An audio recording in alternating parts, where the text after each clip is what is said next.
at my sister's extravagant wedding, attended by 200 guests. She slapped me in front of everyone because I refused to hand over my penthouse. Unbeknownst to her, a judge was among the onlookers. My parents, who had always favored her, insisted I surrender my home for her new family's benefit. "You're being selfish," my mother declared, her voice dripping with disdain. "Ungrateful children don't deserve what you've got." My father chimed in. "Your sister's future kids need a proper home, not some tiny apartment." My sister sneered. "It's about time I get what I'm owed." When I stood my ground, she struck me hard across the face, the sound echoing through the ballroom. The crowd erupted in laughter. I didn't shed a tear. Instead, I chose a response that would ensure their silence forever. My hand shook slightly, gripping a delicate champagne glass as I watched my sister, Serena, glide across the polished marble floor of the Ritz-Carlton's grand ballroom. Her bespoke designer gown flowed behind her like a cascade of moonlight. 200 guests had gathered to witness her storybook wedding to Daniel, a charismatic financier she'd met just 9 months earlier. The irony wasn't lost on me. She was marrying into wealth while demanding my hard-earned home. I'm Victoria, 32, and I've worked tirelessly to reach where I am today. While Serena spent her 20s flitting between relationships and chasing fleeting passions, I was burning the midnight oil in law school and logging grueling 70-hour weeks at a premier Manhattan firm. 5 years ago, I took a leap of faith, founding my own practice specializing in corporate disputes. It paid off handsomely. Last year, a major settlement enabled me to purchase a penthouse with sweeping views of Central Park, a prize my family now claimed as their own. "Victoria, you look stunning," my mother, Diane, purred, her saccharine smile reserved for moments she wanted something. Her silver hair was impeccably styled, her emerald dress likely worth a month's rent for most. "We need to talk, darling," she said, her tone foreboding. My stomach churned. Family talks in the Hamilton household were rarely pleasant. "Mom, it's Serena's wedding." "Can't this wait?" I asked, clutching my champagne. "No, it can't," my father, Richard, interjected, his stern face framed by a tailored tuxedo. At 58, he still exuded authority, but his eyes carried the familiar disapproval that had shadowed me since childhood. "We've been discussing your housing situation." "My housing situation?" I set my glass down, sensing I'd need both hands for this. "Yes, dear," Mom said, her voice syrupy. "Serena and Daniel are starting a family soon. They'll need more space than that cramped apartment Daniel's been renting." I blinked, incredulous. "They're not even expecting yet." "But they will be," Serena cut in, joining us with Daniel's arm around her waist. At 28, she was undeniably striking, chestnut hair, hazel eyes, but her calculating smirk made my skin crawl. "We're planning to start a family right away." "Congratulations," I said warily. "I'm sure you'll find a perfect place for your family." "We already have," Serena replied, her smile sharp. "We want your penthouse." Her words hit like a punch. "Excuse me?" "Now, Victoria, don't get defensive," Dad said, his tone patronizing, as if reasoning with a child. "Think practically. You're single. You don't need all that space. Serena and Daniel, on the other hand, are building a future. They need room for kids." "You want me to give up my home?" I said, my voice tight. "The home I worked years to afford?" "Not give up," Mom corrected quickly. "Swap. You could take Daniel's place. It's perfectly fine for one person." "A 600-square-foot studio in Queens?" I said, stunned. "You expect me to trade my 3-bedroom penthouse on the Upper West Side for that?" "Victoria, don't be so theatrical," Serena snapped. "What do you even do with all that space? You don't even have a partner." Her jab stung as she knew it would. Serena had always been the golden child, the one who could do no wrong. When she dropped out of college to discover herself, my parents praised her boldness. When I graduated top of my law school class, they fretted I was overworking. "I use that space because it's my home," I said, my voice rising. "I earned it. I paid for it. I'm not giving it up." "Victoria Elizabeth Hamilton," Mom said sharply. "That's incredibly selfish. Family comes first." "Family?" I gave a bitter laugh. "When have you ever treated me like family? When I was studying for the bar exam, you called me standoffish. When I started my firm and struggled, you said I was reckless. When I succeeded, you acted like it was a fluke." "That's not true," Dad said, but his voice lacked conviction. "Isn't it? When was the last time any of you asked about my life, my work, my dreams? But the moment I have something you want, suddenly I'm family again." Serena stepped closer, her face flushed with anger. "You know your problem, Victoria? You're jealous of me. You hate that I'm getting married, that I'll have the family you'll never have." "I'm not jealous, Serena," I said calmly. I'm disappointed in you. Disappointed? She laughed coldly. You're disappointed in me? I'm the one getting married, the one giving mom and dad grandchildren. What have you done besides chase money? I've built a life, I said evenly. I've worked for everything I have. I've never asked you for anything. Well, we're asking now, Dad said firmly. Your sister needs that penthouse more than you do. It's time you put family before yourself. Richard's right, Mom added, her voice rising. Selfish children don't deserve what you've got. The accusation was absurd, but it stung. Selfish? I worked 3 jobs to get through law school. I lived on instant noodles for years while building my firm. I've never asked you for a cent. Your sister's kids need a real home, Dad said loudly, drawing stares from nearby guests. Not some tiny apartment. They deserve better. They don't even exist yet, I shot back. But I knew I was losing this fight. My family had always been skilled at twisting my achievements into guilt. Serena leaned in, her voice low and venomous. You know what, Victoria? I'm done pretending to care about you. I've always been the better daughter. I'm prettier, more charming, the one who makes Mom and Dad proud. And now, I'm finally getting what I'm owed. What exactly are you owed, Serena? I asked quietly. And what is that? Everything, she said simply. The penthouse, the respect, the life you've been hoarding. I deserve it all. Over my dead body. The slap came so fast I didn't see it. Serena's hand struck my cheek with a sharp crack that echoed through the ballroom. For a moment, time froze. 200 guests fell silent, their conversations halting as they turned to witness the spectacle. Then the laughter started.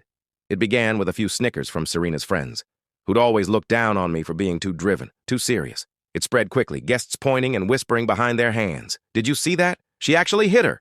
About time someone put Victoria in her place. She's always been so full of herself. My cheeks stung, but I refused to cry. I wouldn't give them the satisfaction. Instead, I stood tall, feeling the weight of 200 pairs of eyes, hearing their mocking whispers and judgment. Serena smirked, triumphant. Maybe now you'll act like a proper sister. My parents stood behind her, offering no apology, no defense. They just watched, waiting to see if I'd cave. That's when it hit me. This wasn't just about the penthouse. It was about keeping me in my place, reminding me that no matter how much I achieved, I'd always be the outsider, the one who didn't matter. But they'd made a fatal mistake. They'd humiliated me in front of 200 people, including influential figures from New York's legal and business worlds. People who knew and respected me. I pulled my phone from my clutch, my hands steady despite the fury coursing through me. Without a word, I started typing. Victoria, what are you doing? Mom asked, her voice uneasy. I ignored her, kept typing. The laughter around us faded as guests noticed I wasn't reacting as expected. I wasn't sobbing or fleeing in shame. I was doing something else entirely. Put that away, Dad said. You're making a scene. No, I said quietly, still typing. I'm not the one who should be ashamed. Serena lunged for my phone, but I stepped back and hit send just as her fingers grazed the screen. What did you do? She hissed. I looked at her, my parents, and the crowd still watching with rapt attention. I chose the response that will shut you up for good. Their confused faces were almost comical. They'd expected me to crumble or comply. They hadn't expected me to fight back. My phone buzzed with a reply, then another, and several more in quick succession. Victoria? What did you send? Mom's voice was shrill, panic creeping in. I smiled, the first genuine smile of the night. I sent a message to my group chat. You know, the one with my lawyer colleagues, the journalists I've worked with, the business contacts I've built over the years, the people who actually matter in this city. Serena's face paled. What kind of message? Just a quick update about tonight. How my family demanded I give up my penthouse for my sister and her new husband. How my mother screamed that selfish children don't deserve success. How my father said my sister's unborn kids needed a real home more than I do. And how my sister slapped me in front of 200 people for refusing to hand over what I've earned. The ballroom went deathly quiet, even the string. Quartet stopped playing. I also mentioned how everyone laughed when I was attacked, I continued, my voice carrying clearly. How entertaining they found it when a successful woman was put in her place by her family. Victoria, delete that now, Dad warned, his voice low and dangerous. I shrugged. Delete the truth? Too late. It's already out there. You know how social media works, Dad. Once it's posted, it's permanent. My phone was now buzzing incessantly with messages of support, outrage, and requests for more details. The story was spreading faster than I'd anticipated. You spiteful, Serena began, her voice cracking. No, Serena, I cut her off. I'm just done being your punching bag. Daniel, who'd been silent throughout, finally spoke. Victoria, maybe we can sort this out. We didn't mean for it to go this far. I looked at him with pity. You married into the wrong family, Daniel. You don't know what you've signed up for. What do you mean? He asked, genuinely confused. I mean, your wife and her parents just made some very powerful enemies. Do you know Judge Margaret Lang? She was here tonight. She saw everything. She's already messaged me, appalled by your wife's behavior. Serena's face turned ashen. Judge Lang was a titan in New York's legal world, known for her zero-tolerance stance on entitled behavior. And David Carter from the Post? He's been trying to interview me about my latest case all night. He saw it all, too. He's asking if I want to comment on how successful women are treated by their families. Victoria, stop, Mom pleaded. You're ruining Serena's wedding. Serena ruined her own wedding when she decided to assault me in front of 200 people. It was just a slap, Serena insisted. You're overreacting. It was assault, Serena, I said, witnessed by 200 people, including lawyers, a judge, and a reporter. You want to know what I deserve? I deserve not to be attacked by my own family? My phone rang. I glanced at the screen and smiled. Oh, this is good. It's Amanda Pierce from Pierce & Partners, the firm that handles high-profile reputation cases. She's offering her services for free. Serena's face went bloodless. In New York's elite circles, reputation management was code for crisis control. If Amanda Pierce was calling, the story was already bigger than my small circle. Victoria, please, Serena whispered, her voice trembling. I'm sorry, I didn't mean to hit you. I was just upset. You're sorry? I laughed, but it wasn't amused. You're sorry there are consequences. You're sorry you can't take whatever you want from me. But you're not sorry for what you did. I am sorry, she insisted. I'll apologize publicly. I'll say it was a mistake. Too late. The damage is done. And it was. The crowd's expressions had shifted from amusement to disgust. The laughter had stopped, replaced by uneasy murmurs and pointed glances. Social media was already ablaze, and in New York's high society, reputation was everything. What do you want? Dad asked, his voice heavy with defeat. I want you to leave me alone, I said plainly. All of you. Stop treating me like a resource. Stop expecting me to sacrifice my life for Serena's convenience. Stop pretending family means anything to you beyond what you can take from me. Victoria, we're still family, Mom said softly. No, we're not. Family doesn't demand your home. Family doesn't scream at you in public. Family doesn't assault you at a wedding. Family supports each other, celebrates each other's wins, and respects boundaries. You've never done that for me. My phone buzzed again. It was a text from my assistant. Victoria, TMZ is calling. They want to know if you're the lawyer assaulted at the Ritz-Carlton wedding. What do I say? I held up the phone for them to see. TMZ is calling. This is about to go national. Serena started sobbing, her perfect makeup streaking down her face. Victoria, please. This is my wedding day. Don't destroy it. I'm not destroying anything, Serena. I'm just refusing to be your victim anymore. What can we do? Daniel asked, desperate. How do we fix this? You can't, I said, looking at him, then my parents, then Serena, crying in her wedding gown. This is who you are. You take and take until there's nothing left. And when I said no, you attacked me. The ballroom was emptying now. Guests were making excuses, slipping away from the unfolding disaster. Serena's dream wedding was unraveling, and everyone wanted to distance themselves from the chaos. The penthouse is mine, I said softly. I earned it. I paid for it. I'm keeping it. If you want a nice place, Serena, get a job. Work for it like I did. I can't believe you're doing this, she muttered. I can't believe it took me this long. As I turned to leave, Dad grabbed my arm. Victoria, wait. We can figure this out. Family therapy, mediation, whatever you want. I looked at his hand, then his face. Let go of me, Dad. He released me quickly, aware of the implications after what had just happened. There's nothing to figure out, I said.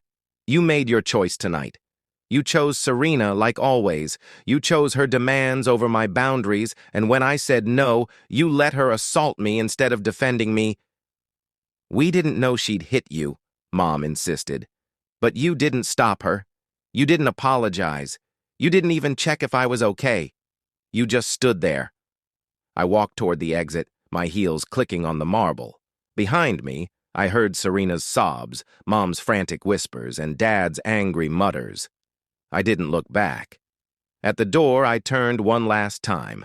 The once elegant ballroom now looked like a disaster zone. Guests huddled in small groups, whispering and pointing. The bride was a mess, the groom stunned, and my parents were scrambling to contain a scandal already spiraling out of control.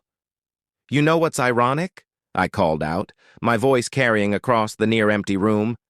"If you'd asked me respectfully, treated me like family instead of a resource, I would have helped you. I might have even chipped in for a down payment on a place. But you didn't ask. You demanded. You insulted me, screamed at me, and attacked me when I said no. So now you get nothing." I walked out of the Ritz-Carlton, head high, leaving behind the wreckage of my sister's wedding and my family's reputation. The elevator ride down felt endless. As the doors closed, I could still hear the chaos upstairs, muffled voices, sobs, and chairs scraping as guests fled. My phone hadn't stopped buzzing since I sent that message, each notification a mix of relief and apprehension. In the quiet lobby, the night manager, a kind man in his 50s, approached me. "Miss Hamilton, is everything okay? We heard there was a disturbance." I forced a smile, aware even the staff knew by now. "I'm fine, thank you. Just family drama." He nodded, but his eyes betrayed curiosity. By morning, the story would ripple through the hotel's gossip network and beyond. In New York's elite circles, scandal traveled fast. Outside, the cool October air hit me like a second slap. I stood on the sidewalk, watching cars stream along Central Park South, trying to process what had happened. Part of me couldn't believe I'd done it. Another part wondered why it had taken so long. My phone rang. It was Rachel, my best friend, a prosecutor I'd met during my first year at the firm. "Victoria, what's going on? I saw your message, and now there are photos all over Instagram. Did Serena really hit you?" "She did," I said, starting toward the subway, needing to move. "I'm okay, though." "Are you sure? Want me to come over?" "I'm good, Rachel. Actually, I feel free." Free? Free from pretending they're my family. Free from guilt over my success. Free from tiptoeing around them. There was a pause. "Victoria, this is going to get messy, like really messy." "I know. But I'm done cleaning up their messes. Let them deal with it." "What about your parents?" "They'll be crushed." I stopped walking. "Rachel, they watched their daughter assault me in public. They demanded I give up my home for their favorite child. They called me selfish for keeping what I earned. When do I get to stop caring about their feelings?" "You're right," she said softly. "I'm sorry. I know how much family means to you." "It does. But they stopped being my family a long time ago. I just didn't see it." After hanging up, I decided to walk the 40 blocks home instead of taking the subway. I needed time to think, to process what had happened and what was coming. My phone kept buzzing. Messages from colleagues who'd been at the wedding, friends who'd seen the story spread, and journalists who'd somehow gotten my number, seeking quotes. The most surprising message came from Patricia Wells, a senior partner at my old firm. We'd parted amicably when I left, but we rarely spoke now. "Victoria, I just heard about tonight. You have my full support. What happened was appalling, and I admire your strength. Call if you need me." Her words brought tears to my eyes, the first all night. Not tears of pain, but gratitude. Here was someone with no obligation to me, offering support because it was right. It showed how wrong my family had been. They painted me as selfish, obsessed with success. But the messages flooding my phone told a different story, from people who knew the real me, who saw my mentorship, my pro bono work, my late nights. By the time I reached my building, I had over 200 messages and missed calls. My doorman, Luis, looked concerned as I entered. "Miss Victoria, you okay? Rough night?" Luis had seen me through law school, breakups, and long work nights. He knew me better than my family. "I've had better nights, Luis, but things are going to get better." He smiled. "You deserve that, Miss Victoria."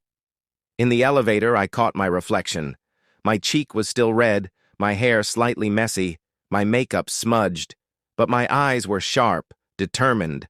I looked like someone who'd fought and won. Inside my apartment, it felt like a sanctuary. The city lights sparkled through the windows. This was my space, my achievement. No one would take it.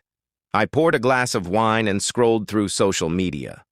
Someone had filmed Serena's slap thinking it was funny and posted it. The video had gone viral, shared hundreds of times with comments ranging from outrage to support. This is awful. Who hits someone at a wedding? Victoria's a badass for standing her ground. Assault is assault, family or not. Not just random users, names from New York's legal and business worlds, even a few celebrities were commenting. The story was growing beyond family drama. My assistant Jenna called. Victoria, I'm sorry to call so late, but the office voicemail is full and reporters are blowing up my phone. Local news, gossip sites, even CNN. What do they want? Everything. Are you pressing charges? Suing? What's your family history? Some want your success story, others your dating life. Of course, a successful single woman attacked by her married sister was catnip for the media. Jenna, draft a statement. Keep it professional. Ms. Hamilton appreciates the support and is focused on her work and clients. She won't comment further on this private matter. Anything about charges? Don't mention them. Keep our options open. After hanging up, I realized I was starving. I hadn't eaten at the wedding, too braced for conflict. I ordered Thai food and dug into the fallout. The story was everywhere. Instagram, gossip sites, even early news articles. A feminist blog discussed women sacrificing success for family. A therapist wrote about toxic dynamics. A legal expert analyzed assault laws. Serena's Instagram, once full of wedding joy, was now flooded with angry comments calling her entitled and abusive. Her wedding hashtag, #Serena and Daniel Forever, was now used to share the slap video. I almost felt sorry for her. Then I remembered her smirk, her claim to my life's work, and my pity vanished. My college roommate, a distant cousin, even my high school counselor reached out with support. But the most significant call was from Judge Margaret Lang. Victoria, I hope it's okay I got your number from the court directory. I need to apologize for what I saw tonight. Judge Lang, you don't need to apologize. I should have stepped in. I stood there like everyone else. You were a guest, not a mediator? Maybe. But I've been thinking all night. That wasn't just drama. It was abuse. Emotional, financial, and now physical. I've seen it in my courtroom too often. Her words hit hard. I'd been so focused on the slap I hadn't seen the bigger picture. My family's demands, their dismissal of my success, their attack when I refused. It was a pattern. I never thought of it as abuse, I said. It's not always obvious, especially from family. We're taught to tolerate behavior from relatives we'd never accept from others. But what I saw tonight, the demands, the humiliation, the violence, it's textbook family abuse. After the call, I sat in my apartment, her words echoing. Had I been abused? It felt too strong a term. They'd never hit me before tonight, never controlled my life, but they'd belittled my achievements, guilted me for my success, and demanded I sacrifice for Serena. When I said no, they humiliated and attacked me. Maybe Judge Lang was right. Maybe this was abuse, just in a form I hadn't recognized.